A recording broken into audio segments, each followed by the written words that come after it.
Bu gece yuxu gördüm. Gördüm çörək dadı kimi tanış bir otaq. Tavandan nənni asıldı. Nənnidə bir uşaq. Nənnidəki uşaq mən idim. Laylay səsi gəlirdi. Ağ əlinin dırnaqları qan qırmızı bir qadın yelləyirdi nənnimi. Nə anama oxşarı vardı, nə xatırladırdı nənəmi.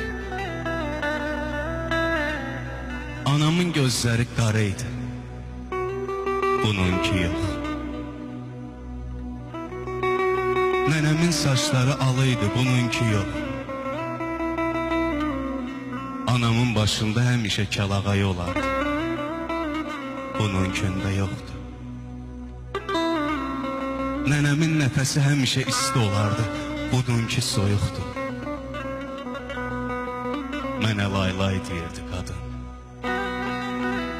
Aydın eşitsəm də laylanın səsini, duya bilmirdim ahəngini, bəs səsini.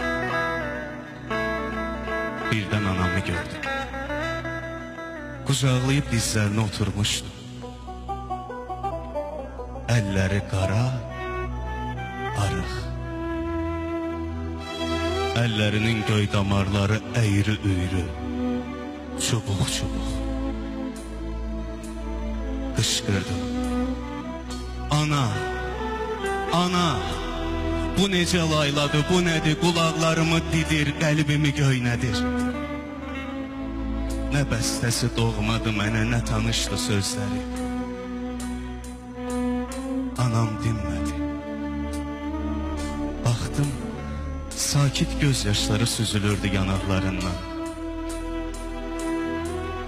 Mənə qorxulu bir şeydən xəbər verirdi onu qəm dolu gözləri.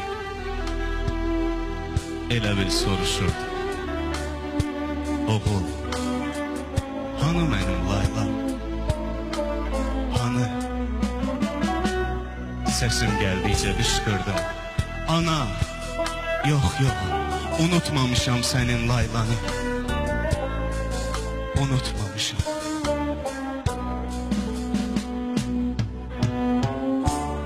Hələ də çırpınır qəlbim. Neçə vaxtı mən yuxudan aylanım.